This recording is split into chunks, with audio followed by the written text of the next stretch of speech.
regardless of whether the Apollo moon landing was faked or not. An interesting photograph hangs on the wall of the Sanctuary of the Scottish Rite Masons in Washington, D.C. This photograph shows astronaut Neil Armstrong holding a Masonic apron over his spacesuit. The photograph has seemingly been taken on the moon, or at least on a studio set which resembles the surface of the moon. Neil Armstrong has become a mysterious character since his alleged moon expedition. According to the records of the Ohio Grand Lodge of Masons, Neil Armstrong's father is a Freemason. In fact, Neil Armstrong Sr. is a high-ranking 33rd degree Freemason. Neil Armstrong's co-pilot, the second man to have allegedly walked on the moon, was Buzz Aldrin. At the time of the Apollo 11 mission, Buzz Aldrin was a 32-degree Freemason. They were in good company, as many of NASA's astronauts were also Freemasons, including Gordon Cooper, Walter Schirra, John Glenn, Edgar Mitchell, Thomas Stafford, and Paul Weitz. These men were all members of the Brotherhood, all sworn to keep secrets on pain of death. These astronaut Masons were under the leadership of Kenneth Kleineknecht, who was NASA's Apollo space program manager. According to an article and photograph published in the Masonic magazine Scottish Rite Journal, upon his return from the moon, Brother Buzz Aldrin presented a flag to Sovereign Grand Commander Smith, who was the Supreme Commander of the Supreme Council of 33rd degree Masons of the world. The flag Buzz Aldrin presented had been taken to the moon on Apollo 11. According to a Masonic lecture delivered at Beauverde University in 1994 by American Masonic historians, astronauts Buzz Aldrin and Neil Armstrong performed a Masonic ritual exactly 33 minutes after touchdown on the lunar surface. They temporarily planted the international flag of Scottish Rite Freemasonry, which features a large double-headed eagle. Therefore, the eagle has landed. Override off. Engine arm off. 13 is in. We copy you down, Eagle. Houston, Tranquility Base here. The Eagle has landed. Roger, Tranquility. We copy you on the ground. You got a bunch of guys about to turn blue. We're breathing again. Thanks a lot. And we're getting a picture on the TV.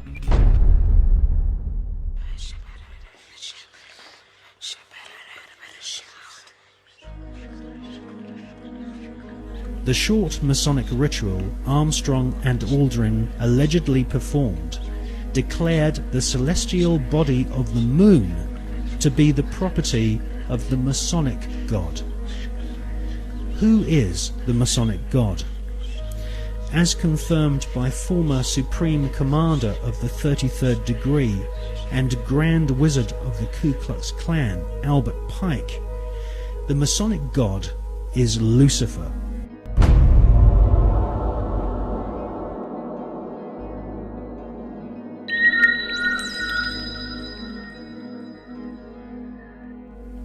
The name of NASA's space program, Apollo, according to the Holy Bible, is actually an alternative word for the devil. We can see this in the Bible as the word Apollyon. Apollyon appears as the name of Satan in the original texts of the New Testament Gospels.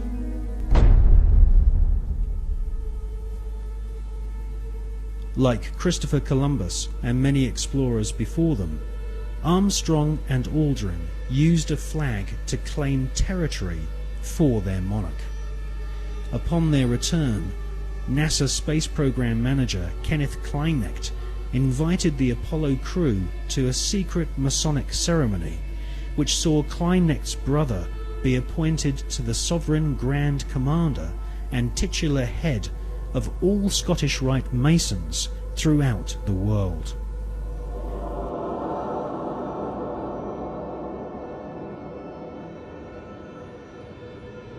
Once you learn the occult significance of words such as Apollo, Columbia, and Atlantis, you will realize that the occultically inspired murdering Nazis who developed NASA's space program have used names which are part of ritual, magic, and the occult.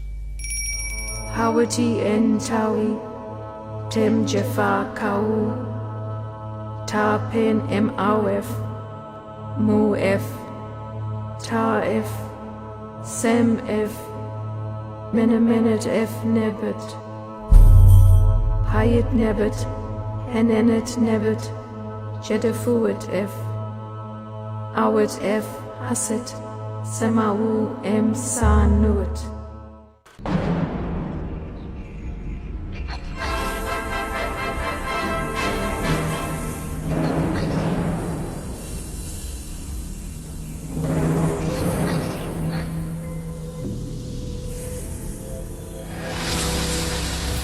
Mike, what I keep imagining is if I'm some lonely traveler from another planet, what do I think about the Earth from this altitude?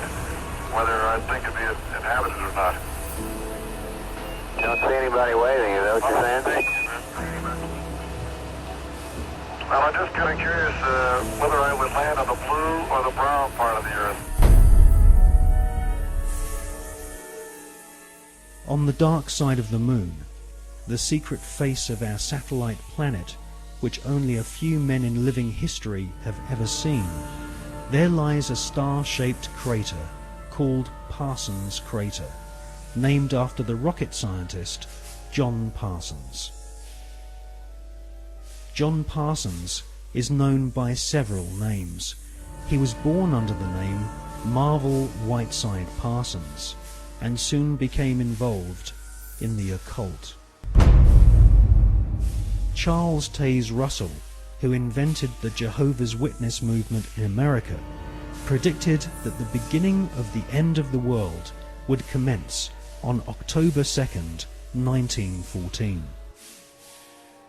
On this very day, rocket scientist John Parsons, better known in occult circles as Jack Parsons, was born. A brilliant rocket engineer, Parsons soon entered into correspondence with SS Nazi officer Werner von Braun, and by the age of 13 had begun summoning evil spirits and demons using magical rituals which Parsons had learnt from British occultist Aleister Crowley. Aleister Crowley styled himself as the Beast, and Jack Parsons referred to Aleister Crowley as his father.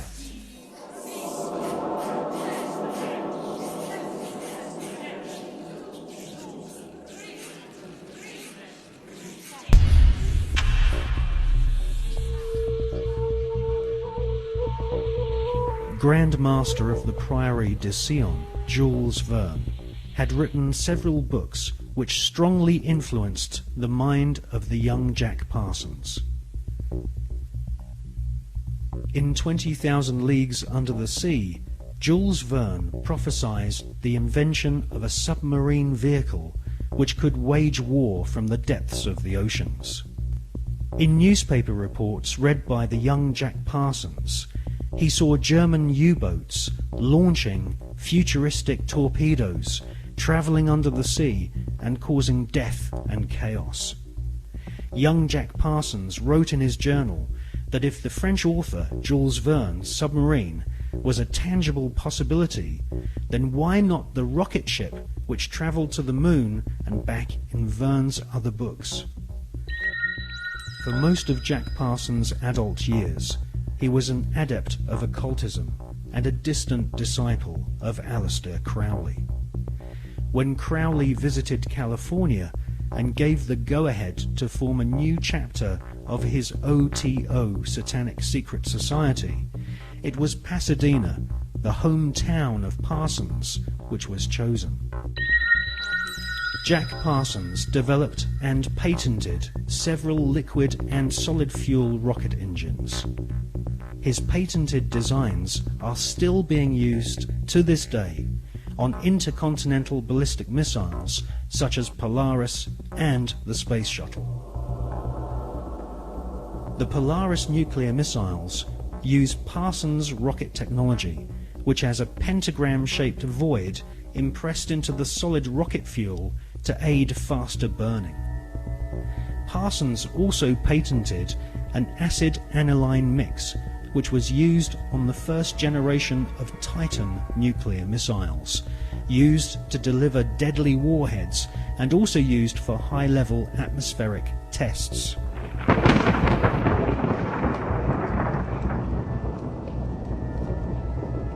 Coincidentally, Jack Parsons' occult mentor, the British beast Aleister Crowley, used to often call himself the nickname Titan.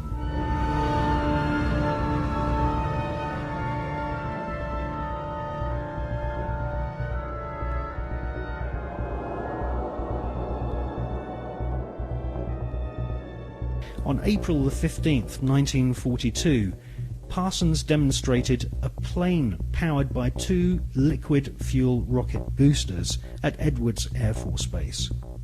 The test was witnessed by Alfred Ledding, who fronted the US military's Project Sign, which investigated UFOs and helped cover up the phenomenon for decades.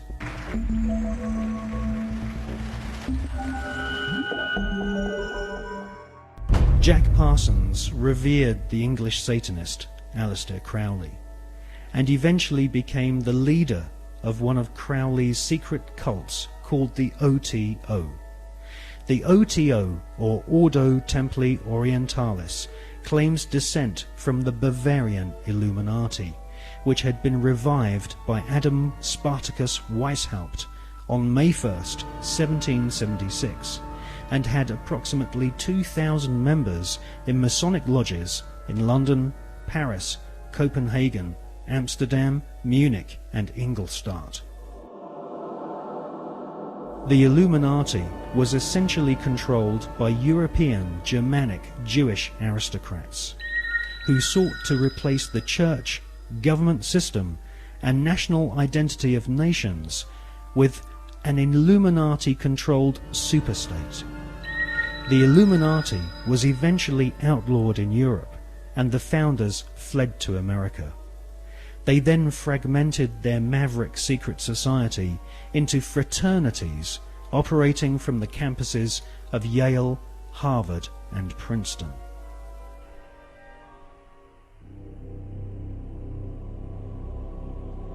From his pulpit in Brooklyn, New York, charlatan priest Charles Taze Russell prophesied that from October the 2nd, 1914, the beginning of the end of humanity would commence, with the emergence of the Antichrist and Babylon the Great, as foretold in the Bible's Book of Revelation. Jack Parsons, born on that prophetic day, would later attempt to invoke the incarnation of Babylon and also sign an oath stating that he was indeed the Antichrist.